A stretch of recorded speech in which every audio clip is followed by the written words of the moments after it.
tunamhitaji sana Roho Mtakatifu. Roho Mtakatifu akikaa ndani ya maisha yetu, akiwa kiongozi, kama ambavyo Biblia inasema katika sura ile ya kitabu cha Yohana 14 lakini pia na 15 pale, ya kwamba nami nitamwomba Baba naye atawapa msaidizi mwingine akae nanyi. Bwana Yesu asifiwe, hata milele. Lakini pia ukiendelea kusoma vizuri katika Yohana hiyo utagundua ya kwamba huyu Roho sifa yake kubwa ni kutuongoza na kutuweka katika kweli yote. Kwa wacha Mungu na wasafiri wanaotazamia kuja kwa Yesu mara ya pili, hawatakuwa na udhuru wa kuhitaji Roho Mtakatifu kwenye maisha yao, maana ni kupitia tu kwa Roho Mtakatifu ndiye anawawezesha kufanya sawasawa na mapenzi ya Mungu. Ni kupitia tu kwa Roho Mtakatifu ndiye anayewezesha kila inapoitwa leo kufanya matengenezo ya maisha yetu yafanane na Yesu Kristo. Kwa tumekuwa na mbaraka wa kuelewa vizuri hitaji letu, hitaji la kanisa, hitaji la familia, hitaji la mtu mmoja mmoja, hitaji kama kikosi, kikundi, hitaji kubwa. Tumeona na tunaendelea kuona tunavyojifunza kwamba ni Roho Mtakatifu. Tuombe kidogo. Baba yetu na Mungu wetu mwema, tunakushukuru sana kwa jioni nyingine ya pekee ambapo Bwana umeruhusu tuweze kuja kwako ili tuweze kusikia kile ambacho Bwana umekiandaa kwa ajili yetu siku ya leo. Tafadhali tunakuomba sasa, wewe uliye Mungu wetu, tuongoze na katika mada ya leo au somo hili ambalo umetuandalia Bwana, likabadilishe maisha yetu. Ninashukuru maana wewe umesikia na uko tayari kuwa nasi sasa, ni katika jina lake Yesu Kristo, amen. Katika wimbo wa namba 142 ni wimbo ambao unatufanya tutafakari kuona kila ambacho tunahitajika kukifanya. Na wimbo wa namba 142 tutaimba alafu tutaendelea na somo la leo. Na somo la leo lina mada ambayo ni nzuri sana. Bwana Yesu asifiwe. Na mada nzuri sana ambayo inasema kwa unyenyekevu kusanyikeni pamoja katika nia ya Kristo. Bwana Yesu asifiwe. Jana mtagundua niligusa kitu kinachoitwa tubu na kujazwa na Roho Mtakatifu. Na leo tutaangalia unyenyekevu. Bwana Yesu asifiwe. Roho Bwana alisukuma tujifunze kutubu na kujazwa na Roho Mtakatifu. Na leo tutaona unyenyekevu na nia ya Kristo. Vitu viwili ambavyo haviwezi kuachana. Bwana Yesu asifiwe. Ni vitu ambavyo vinapelekana. Kwa Mkristo na msafiri wa kwenda mbinguni, vitu hivi ni vya muhimu sana katika maisha yako na maisha yangu. Nasikia mwito. Tuimbe kidogo wimbo namba 142. Nasikia mwito. Tafadhali tuongoze. Okay, karibu.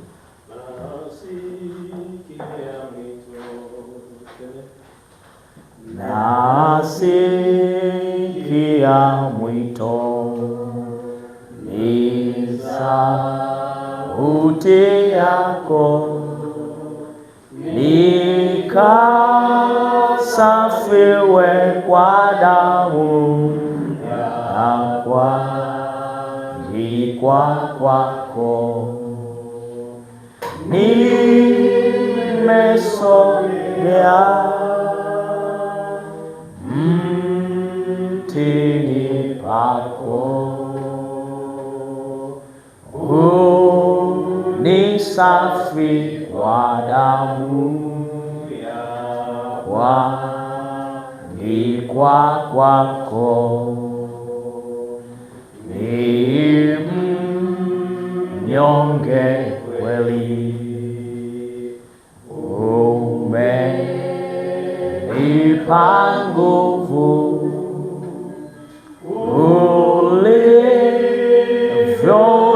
ulivyonisafi ni utimilifu.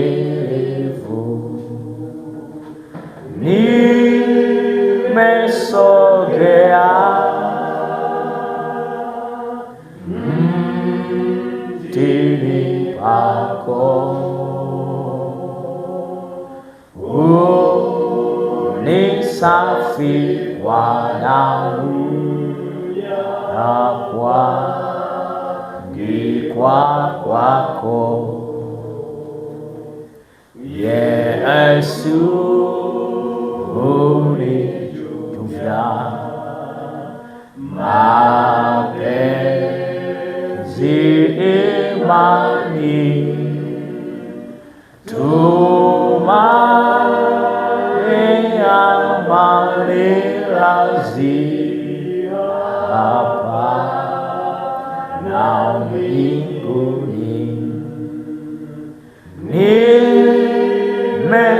Nimesogea mtini pako,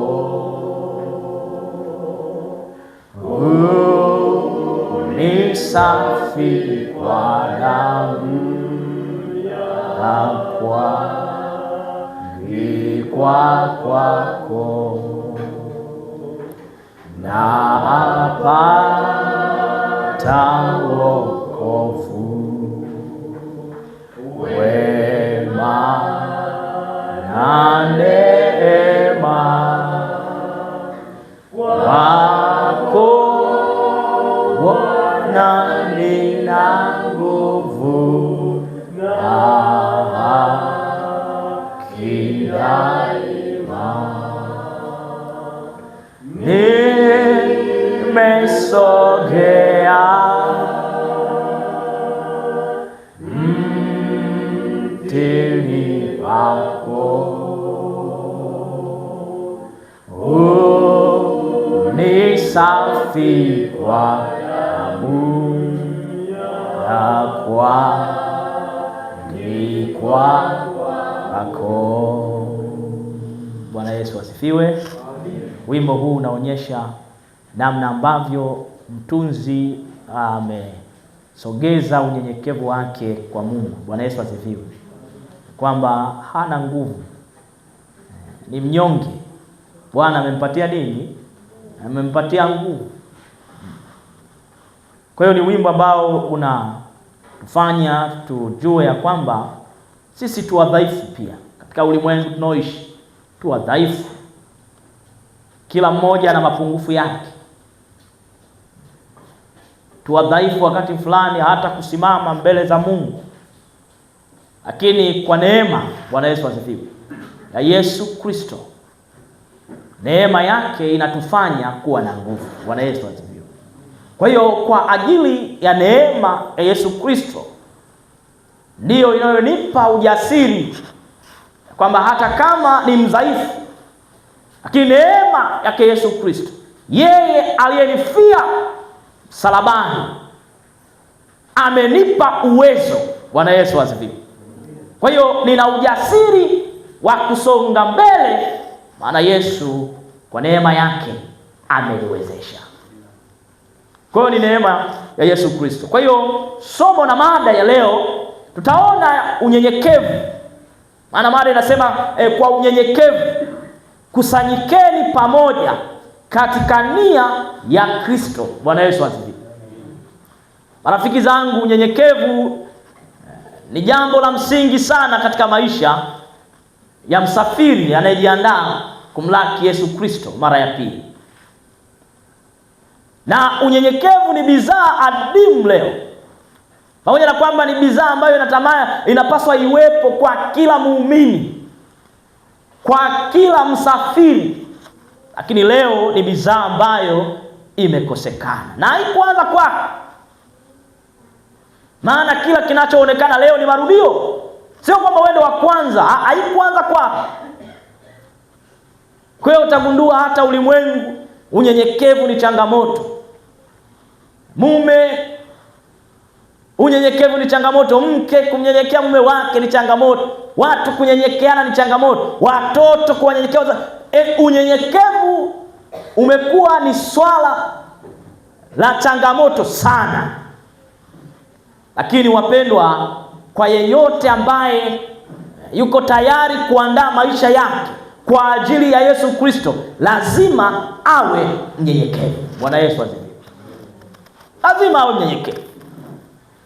Ili kanisa la Mungu lisonge mbele, linahitaji washiriki wenye unyenyekevu, ambao wako tayari kutumiwa na Yesu Kristo kama atakavyo, ambao wako tayari kushusha elimu zao, kushusha uwezo wao na uelewa wao, waruhusu Kristo akae ndani yao, awainue. Bwana Yesu asifiwe.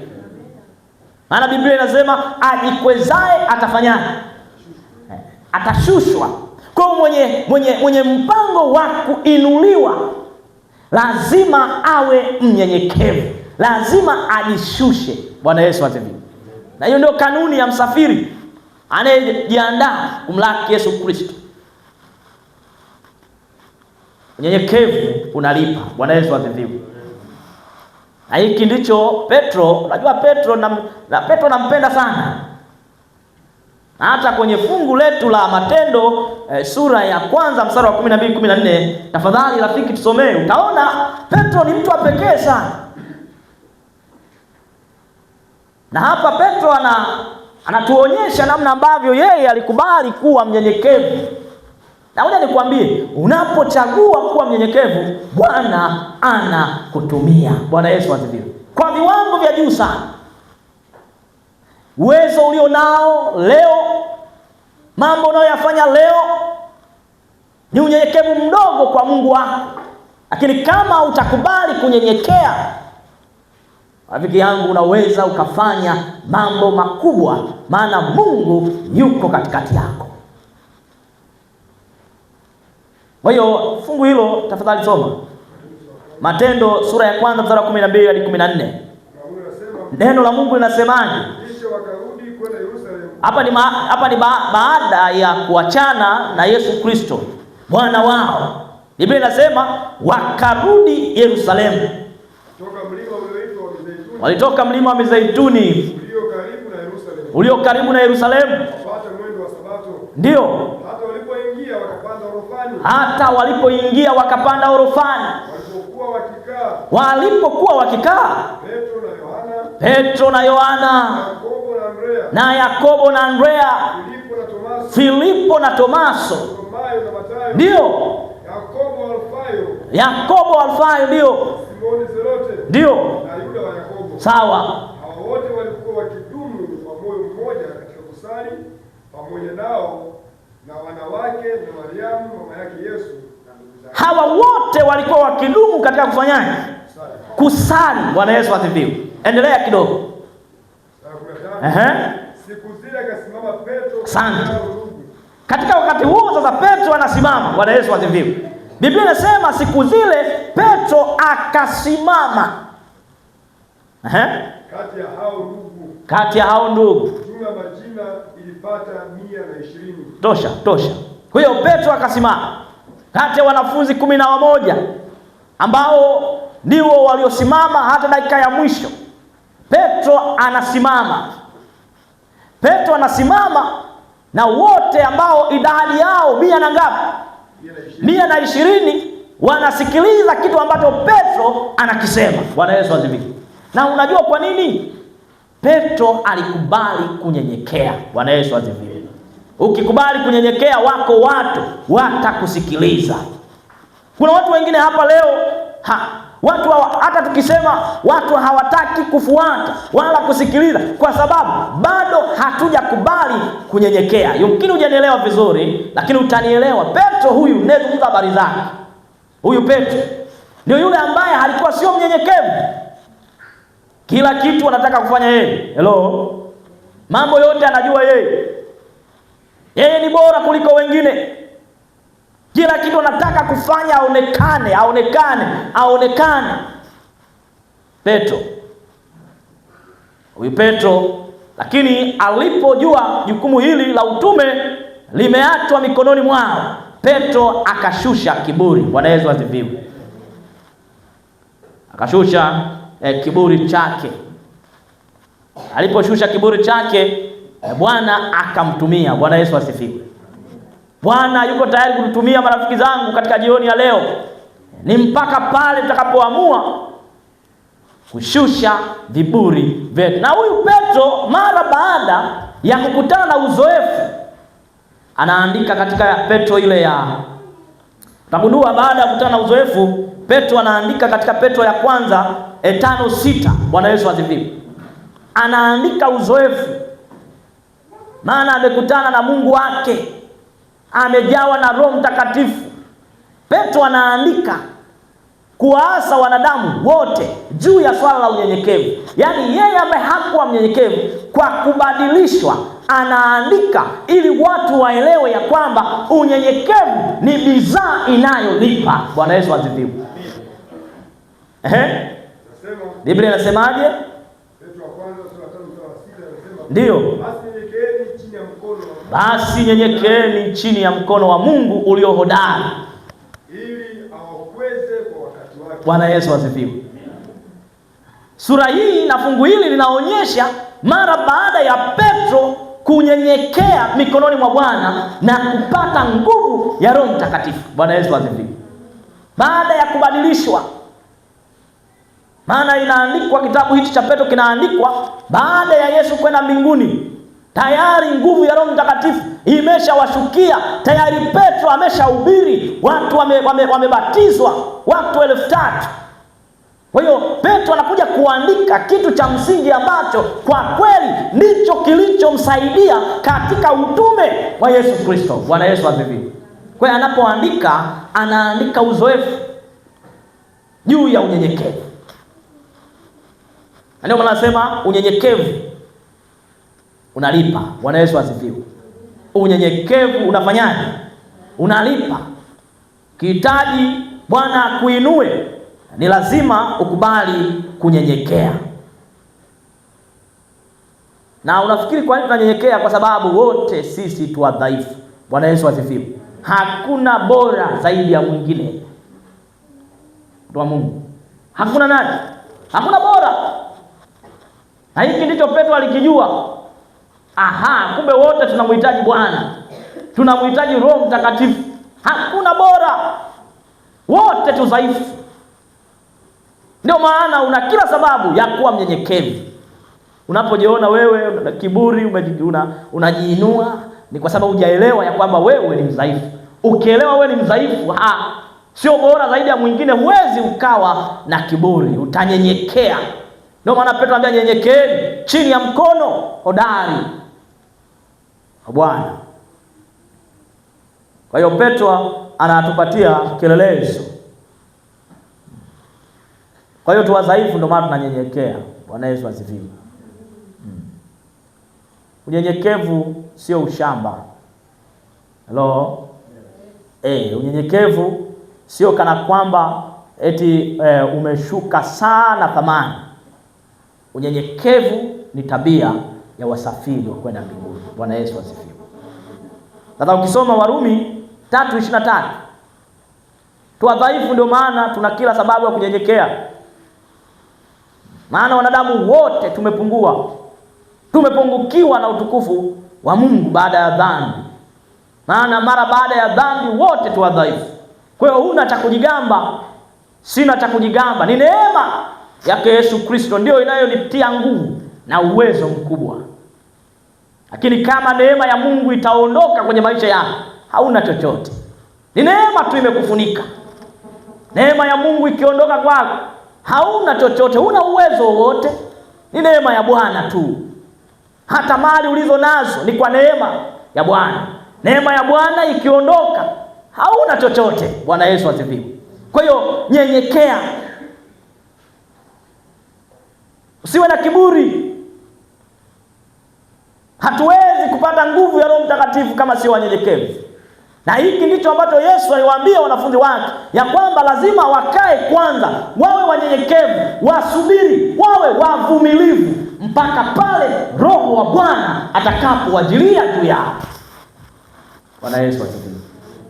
Kwa hiyo tunanyenyekea kwa sababu tu wadhaifu. Kusoma Warumi hiyo 3:23. Na maneno ya msingi sana Biblia inasemaje? Kwa sababu wote wamefanya dhambi na kupungukiwa na utukufu wa Mungu. Wanadamu wote baada ya dhambi tumepungukiwa na utukufu wa nani? Ndicho kinaelezwa hapa. Na kama unajua wewe ni mdhaifu, uko kwenye ulimwengu, nyenyekea ili Mungu akukweze. Bwana Yesu asifiwe. Kwa hiyo wanadamu wote wamepungukiwa na utukufu wa Bwana. Mara baada ya wazazi wetu wa kwanza kuasi, kumwacha Mungu, wote tulipungukiwa. Sema tulipungukiwa. Kwa hiyo hakuna aliyekamilika. Wote tuna mapungufu. Hello? Tunahitaji kukamilishwa. Hata uwe unasema wewe ni wa kiroho kiasi gani, uwe na maombi kiasi gani, bado wewe ni mpungufu. Bwana Yesu asifiwe. Unahitaji kila leo kukamilishwa. Na ndio maana tutaona kipande cha pili, nia ya Kristo. Ili ujue umepungua, tunahitaji nia ya Kristo ndani ya mioyo yetu. Bwana Yesu asifiwe. Maana wote tu wapungufu.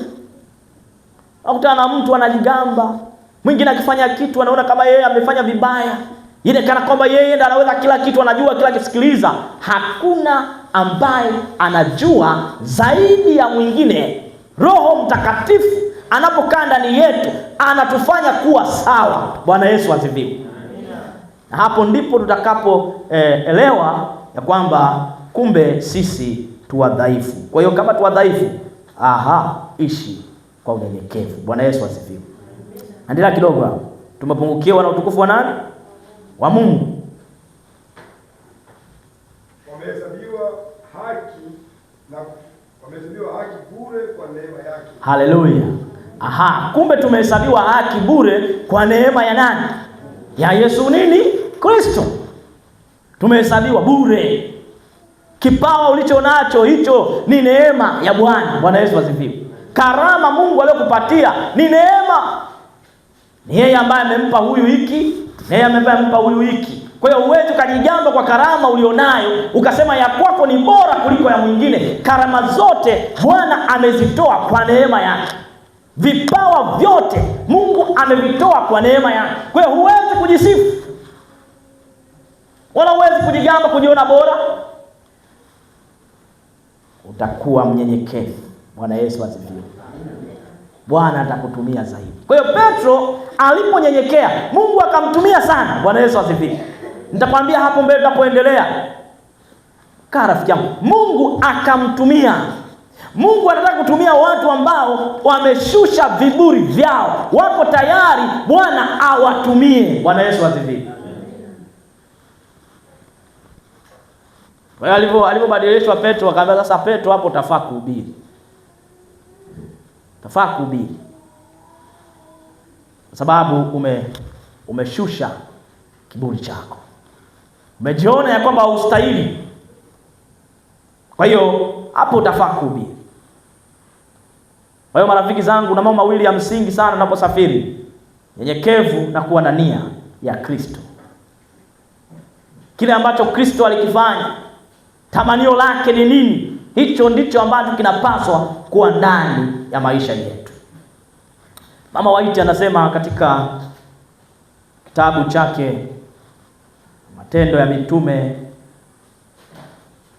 sehemu ya kwanza ukurasa 28, anasema haya, kabla sijaendelea zaidi sana. Anasema hivi: wakati wanafunzi walipokuwa wakingojea kutimizwa kwa ahadi ya Bwana wao, walijinyenyekesha mioyo yao katika toba ya kweli na kuungamia kutokuamini kwao. Bwana Yesu asifiwe. Walijinyenyekesha. Bwana Yesu asifiwe. Wanajiandaa kupokea nguvu ya Roho Mtakatifu. Moja, wakashusha viburi vyao, wakanyenyekea chini ya mkono ulio hodari. Kwa hiyo anasema vizuri ya kwamba walinyenyekea, wakaungama kutokuamini kwao. Walikuwa wanatembea na Yesu, hawaamini. Hello.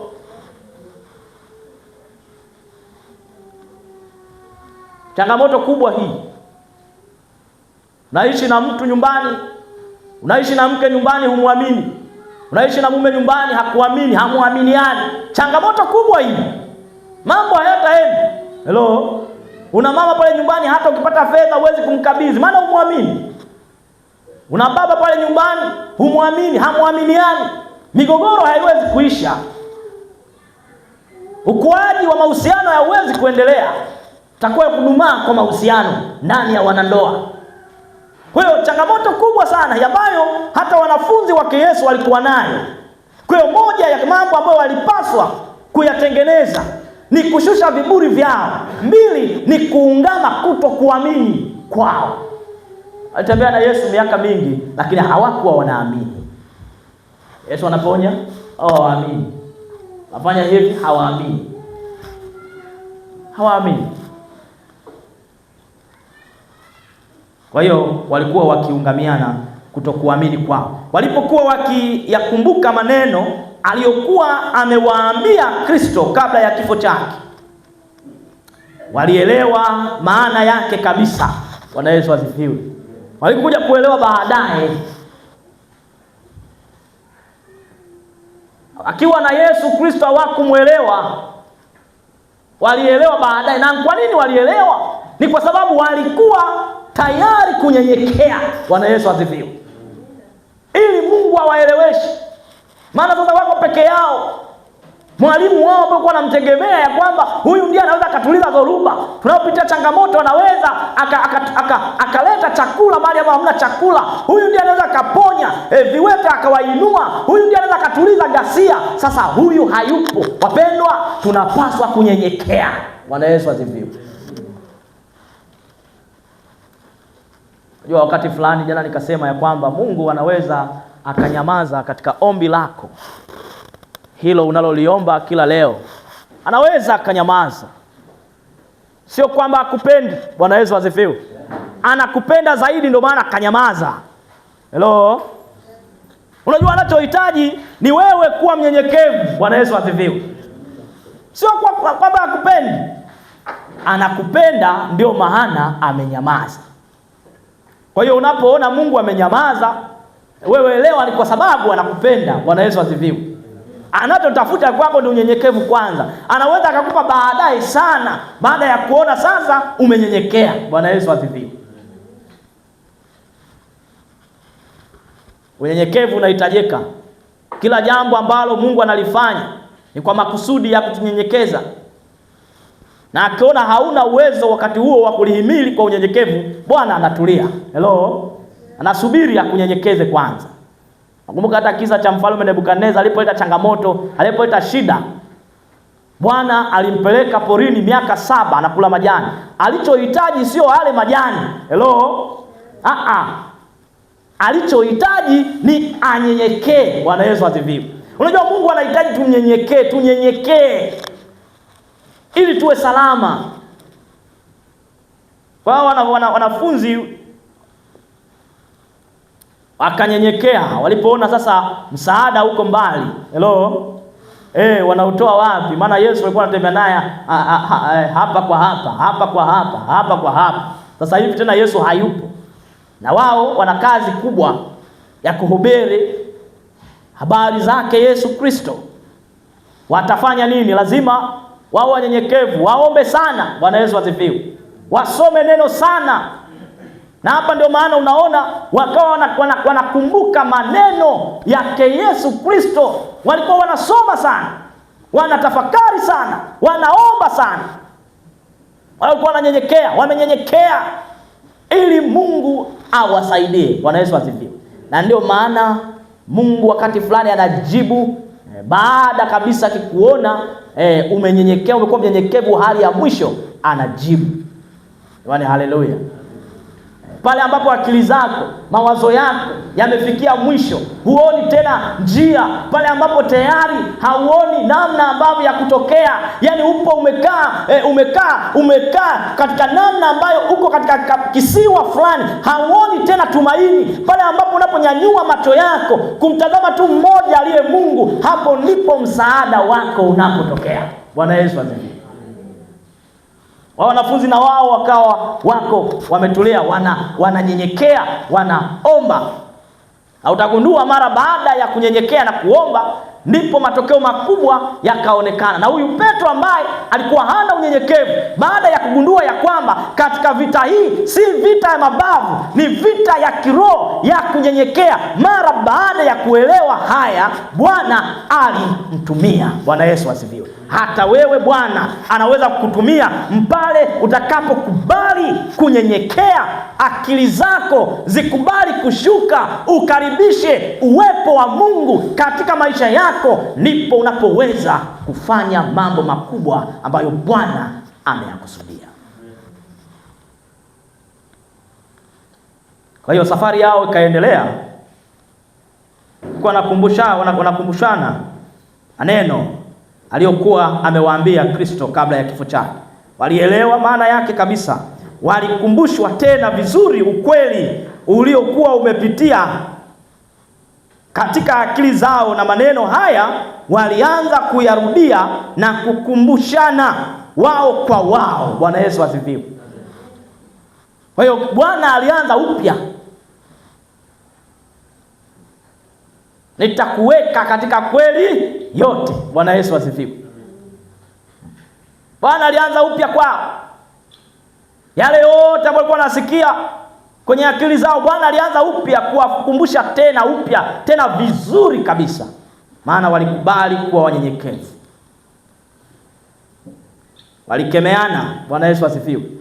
Wao kwa wao, kwa kushindwa kumwelewa Mwokozi. Hello. Walikemeana. Na kila alikuwa anakemewa alikuwa ananyenyekea. Bwana Yesu asifiwe. Kila alikuwa anakemewa alikuwa ananyenyekea.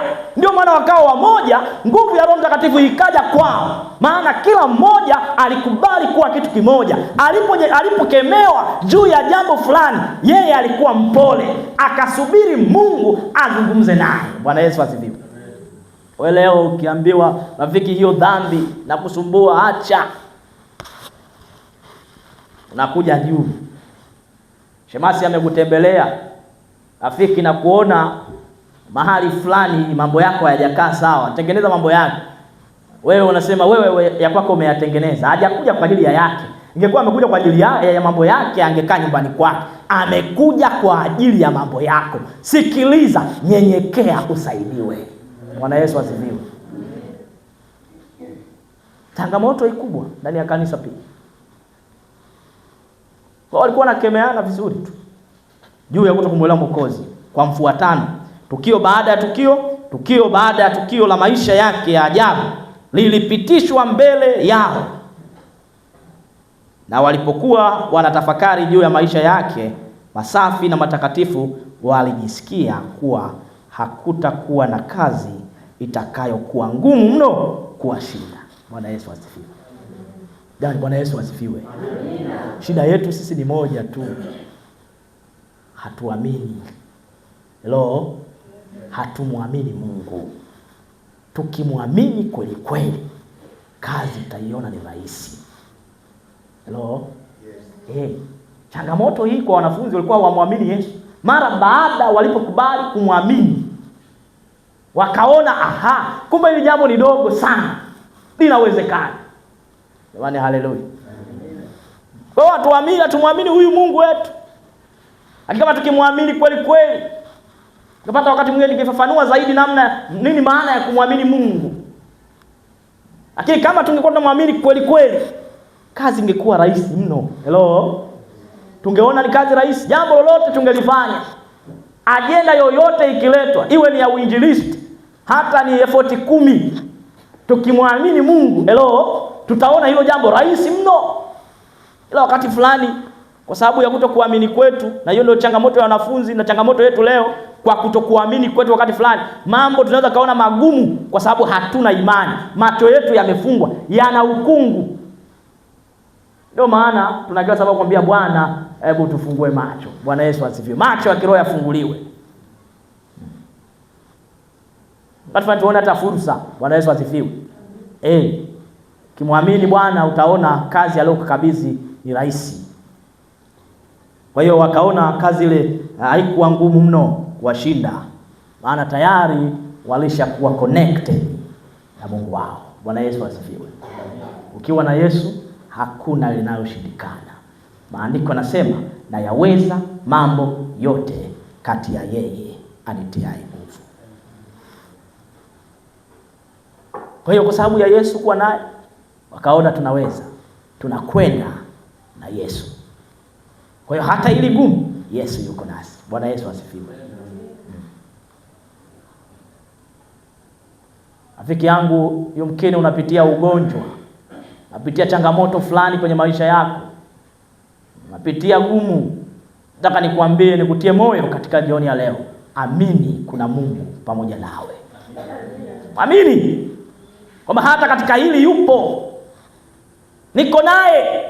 Hata nikiingia kwenye tanuru la moto, niko naye. Nikiingia kwenye tundu la simba, niko naye. Amini. Alafu utaona kitakachotokea. Bwana Yesu asifiwe. Kiamini mambo yote ni rahisi. Na hata kama yakiwa magumu kwako, bado utabaki kwenye imani. Bwana Yesu asifiwe. Maana sio yote Mungu anaweza akaamua kukufanyia. Yohana Mbatizaji pamoja na kuhubiri sana, lakini alifyekwa kichwa na historia yake ikaisha. Hello. Bwana Yesu asifiwe. Kwa hiyo ukiwa na huyu Mungu na huyu Yesu Kristo, utakuwa na imani kwa mambo yote. Kila linalotokea unaamini Mungu yupo. Kama yupo inatosha. Nikijua yupo inafanyaje? Inatosha. Kwa hiyo waliona hakuna jambo la kuwashinda wala kafara kubwa sana kushindwa kuitoa. Nasikia hiki kitu kafara. Wameanza kuwa na nia ya Kristo. Bwana Yesu asifiwe. Wameanza sasa kuja hao wanafunzi wa Yesu wameanza kuja sasa. Mwanzoni walikuwa bado hawajakuwa na nia ya Yesu Kristo. Bado hawajamwamini, bado hawajatembea naye kweli kweli. Hapa wanaanza kuja. Wanaanza kuja taratibu sasa. Taratibu, maana walikubali kutulia miguuni mwake. Ataposema kunyenyekea ni kujisalimisha. Bwana Yesu asifiwe. Kwa nani? Kwa Mungu. Mara baada ya wanafunzi kujisalimisha kwa Mungu, unaona wanaanza kuja katika nia ya Kristo. Nia ya Kristo ilikuwa ni ipi? Yesu alijitoa kafara kwa mambo yote. Na wao sasa wanaona hakuna kafara yoyote ambayo wanapaswa kuitoa wasiitoe. Hello, maana tayari wamebeba nia ya Kristo. Na haya ni matokeo ya nguvu ya Roho Mtakatifu. Muumini uliyoko hapa, mshiriki, unapokuwa na Roho Mtakatifu, unakuwa na nia ya Kristo. Lolote kwa ajili ya utukufu wa Bwana unalitenda bila maswali. Bwana Yesu asifiwe. Ndio maana ukienda mbele zaidi, kuna wengine walikubali kufa kwa ajili ya Yesu Kristo. Ila sio wale wa mwanzo. Hawa ni wengine wamebadilishwa. Ni wale ila wamebadilishwa. Bwana Yesu asifiwe. Hawa ambao wamekuwa wakisimama, wako tayari kumtetea Yesu Kristo hata kifo, ndio hao ambao wakati Yesu anakamatwa walikimbia. Hello? Yes. Tunaona vizuri? Walikimbia hawa. Huyu Petro ambaye nitakusomea habari zake mbele, mara baada ya nguvu ya Roho Mtakatifu katika Matendo 2, huyu Petro ambaye alimkana Yesu hadharani ya kwamba simjui mtu huyu, ndiye Yesu, ndio huyu Petro anayetamka ya kwamba nina ushuhuda wake. Bwana Yesu asifiwe. Unajua tofauti iko wapi hapa? Tofauti iko maana Roho Mtakatifu amekamata maisha yao. Wamekubali kunyenyekea, Mungu awatumie. Bwana Yesu asifiwe. Kwa wewe wanaokuona leo uko hivyo, ukiamua kunyenyekea, utakuwa wa pekee. Watakuona ni wa pekee. Bwana Yesu asifiwe. Hakujabadilika kitu. Wanafunzi ni wale. Wengine mpaka wanachunwa ngozi, si wale wale. Wengine wanaenda mpaka wanaenda kutumbukizwa kwenye pipa la mafuta, ni wale wale. Petro anatundikwa kichwa juu miguu, kichwa chini miguu, ni yule yule. Ila amebadilika, maana si yeye, ni Kristo anayetenda kazi ndani yake. Bwana Yesu asifiwe. Ndio maana Paulo anasema, nimesulubiwa pamoja na Kristo, si mimi bali ni Kristo yu hai ndani yangu.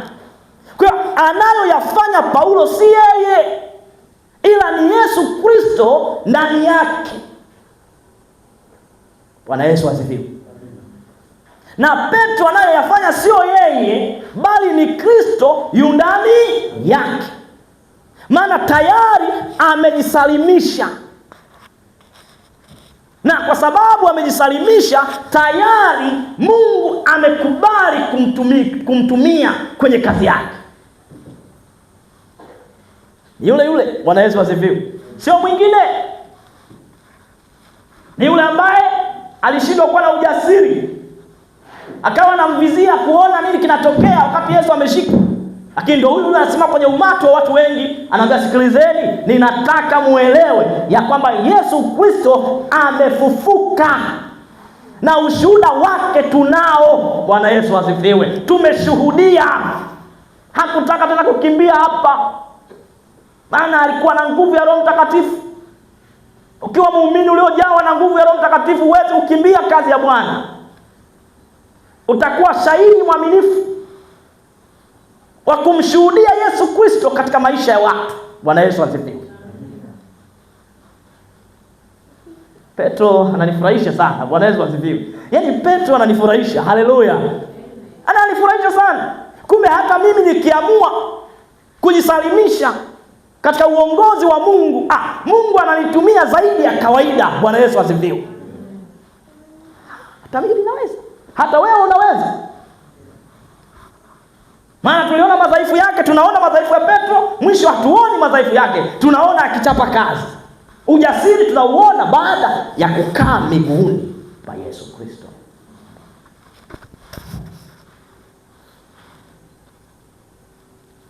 Kwa hiyo akaona hamna kafara wote wanaoshindwa kuitoa, ikiwa tu wangeshuhudia kwa njia ya maisha yao uzuri wa tabia ya Kristo. Walifikiri kuwa kama tu wangeweza tena kuishi naye kwa miaka 3 kama ile iliyokuwa imepita, mbona wangetenda kwa utofauti mkubwa. Hello. Wanatamani kuishi naye miaka mingapi? Fursa sio kuchezea. Kwa hiyo yani kwa kweli ile hamu iliyo ndani yao, wakasema, yani ingekuwa miaka 3, mbona ulimwengu wote tungeugeuza huu kama tungeishi naye tena miaka mingapi? 3. Shida yao ilikuwa nini? Roho wa Bwana. Hawakuwa na nia ya Kristo ndani yao.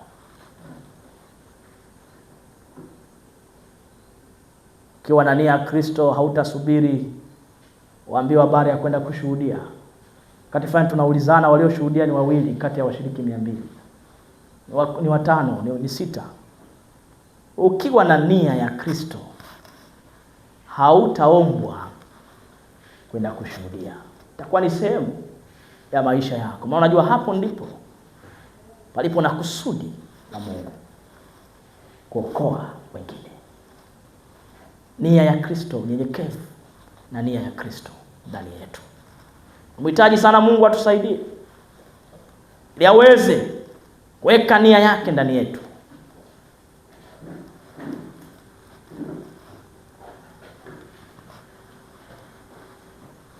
Kama tungemwona Bwana wao tena, ni kwa bidii kiasi gani wangeonesha kwa kina walivyokuwa wanampenda, na kwa dhati kabisa waliumia kwa jinsi walivyokuwa wanamhuzunisha kwa neno au tendo la kuto kuamini. Kama naona machozi ya wanafunzi yakiwa yanawatoka. Naona machozi ya wanafunzi wakiwa wanalia. Huzuni, tumemtendea vibaya. Hatukupaswa kutenda hivi. Leo tunasema kwamba ukiwa na Roho Mtakatifu anakuletea toba ya kweli. Bwana Yesu asifiwe.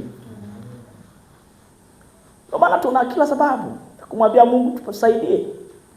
Roho Mtakatifu akaenda ndani yetu. Tukiwa na Roho Mtakatifu tutakuwa na toba ya kweli. Tutalia kwa matendo tuliyoyatenda na tunayoyatenda, tutaacha. Tutakuwa na toba ya kweli tokayo moyoni. Hapa wamekuwa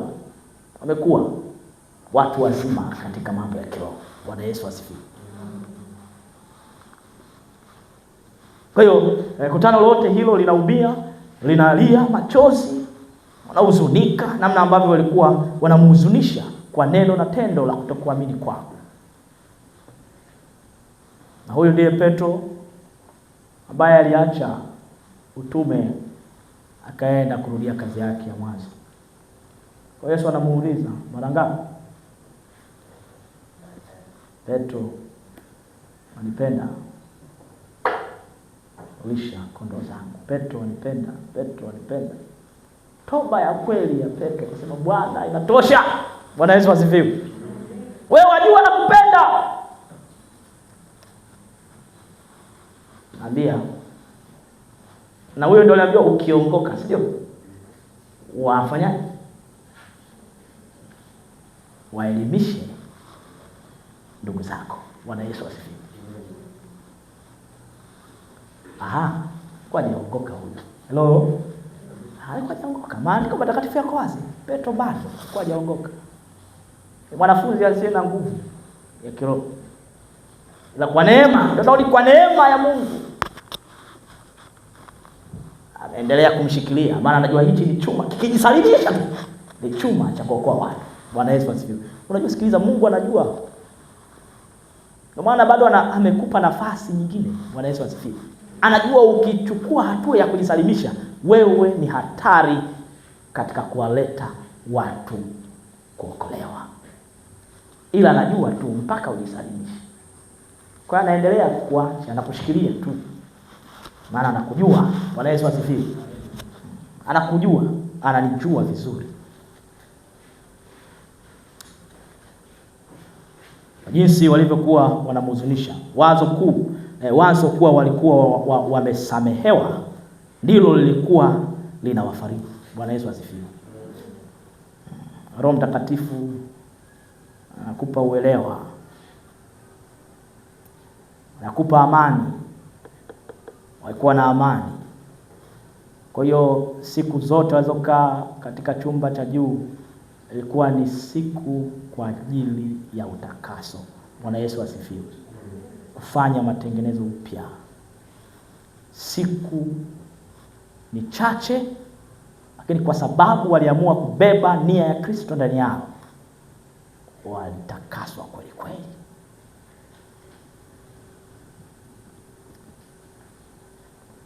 Na mwisho Mama White anasema walikamia kwamba kwa kadri itakavyowezekana watafanya masahihisho ya makosa yaliyoletwa na kutokuamini kwao kwa kuungama kwa ujasiri mbele ya ulimwengu.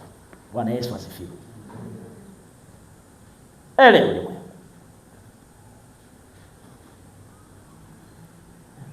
Kwa hiyo Petro katika 2, kesho tutazama zaidi. Ila huyu Petro katika sura ya 2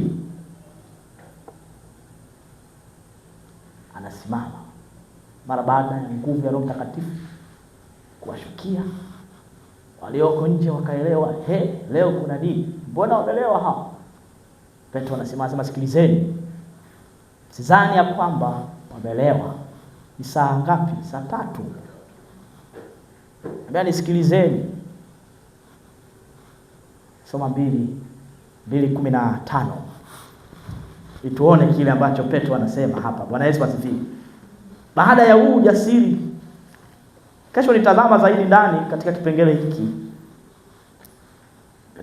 hiki. Kesho nitasema katika 14.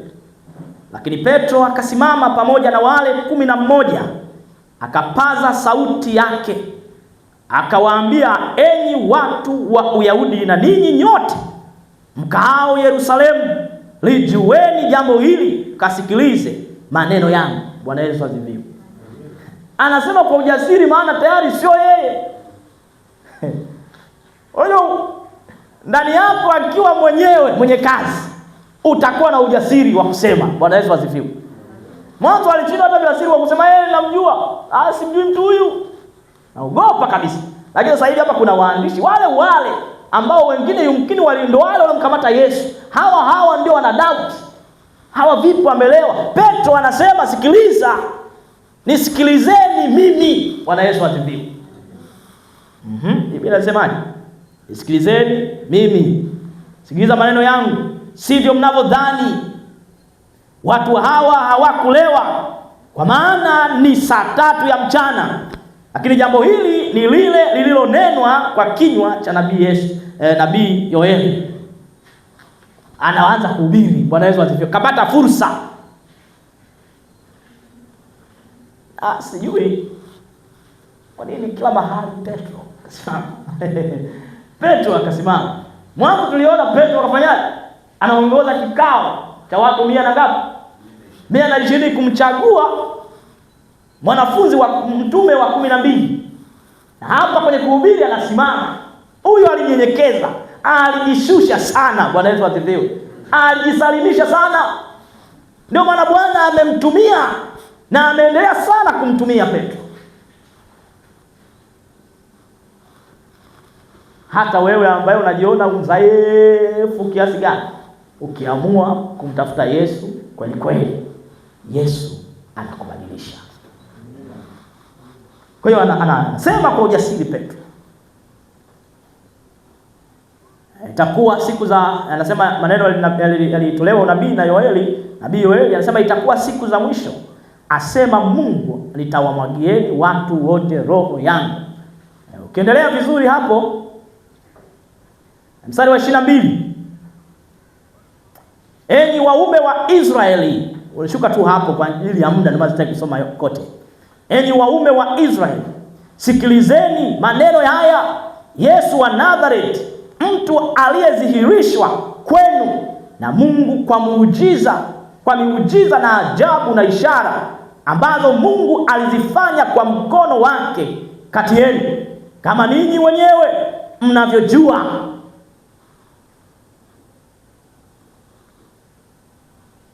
Mstari wa ngapi? Wa 23. Mtu huyo alipotolewa kwa shauri la Mungu lililokusudiwa, na mkamsulubisha kwa mikono ya watu wabaya, mkamuua, ambaye Mungu alimfufua. Ajenda iliyotembea Yesu hajafanyaje? Hajafufuka, si ndio? Nilisoma fungu lile kwa ameibiwa. Wamepewa pesa nyingi maaskari waseme Yesu ameibiwa. Anatamka mbele ya watu wengi kwamba Yesu akafufuka. Bwana Yesu asifiwe. Akiufungua uchungu wa mauti, kwa sababu haikuwezekana ashikwe nao. Ukiendelea kusoma sema ananukuu kama vile ambavyo Daudi alisema. Bwana Yesu asifiwe.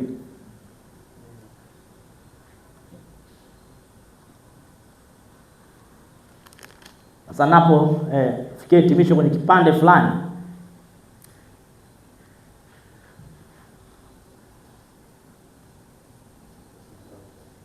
Sasa na ngapi? Sasa na 3 Anasema hivi 33. Basi yeye akiisha kupandishwa hata mkono wa kuume wa Mungu na kupokea kwa Baba ile ahadi ya Roho Mtakatifu, amekimwaga kitu hiki mnachokiona sasa na kukisikia. Maana Daudi hakupanda mbinguni, bali yeye mwenyewe anasema, Bwana alimwambia Bwana wangu, keti upande wa mkono wangu wa kuume. Ananukuu katika Agano la Kale, hata nitakapowaweka adui zako chini ya miguu yako. Basi nyumba yote ya Israeli na wajue yakini ya kwamba Mungu amemfanya Yesu huyo mliyemsulubisha kuwa Bwana na Kristo. Bwana Yesu asifiwe. Masihi. Walipoyasikia haya, wakachomwa mioyo yao. Bwana Yesu asifiwe. Wakachomwa mioyo yao. Alafu wakamuuliza Petro, wakamuuliza walipoyasikia akachomwa Petro, wakachomwa mioyo yao, wakamwambia Petro na mitume wengine, tutendaje ndugu zetu? Petro akawaambia, tubuni mkabatizwe kila mmoja kwa jina la Yesu Kristo. Bwana Yesu asifiwe. Mpate ondoleo la dhambi zenu, nanyi mtapokea kipawa cha Roho Mtakatifu. Bwana Yesu asifiwe. Hapo juu ukisoma vizuri utagundua Petro anawaambia hivi, ushahidi tunao. Bwana Yesu asifiwe. Kwa hiyo tuna ujasiri wa Petro kuhubiri. Kesho tazama zaidi ndani, uliletwa na kunyenyekea kwake na kujishusha, na Roho wa Bwana akatawala maisha yake. Kwa hiyo Petro akawa na nia ya Kristo ndani yake. Bwana Yesu asifiwe. Marafiki zangu, tukiwa na nia ya Kristo tuna uwezo wa kufanya mambo makubwa, tukageuza hii mwaya chini juu, watu wengi wakaokolewa. Tunahitaji kunyenyekea, tunahitaji kujishusha, tumwache Mungu atutumie. Bwana Yesu asifiwe, ili yale makusudi yake yatimie na watu waokolewe. Ni wangapi katika jioni ya leo wanasema, Bwana Mungu, peke yetu hatuwezi, tusaidie ili tukaifanya kazi yako. Mungu awabariki sana. Tusimame.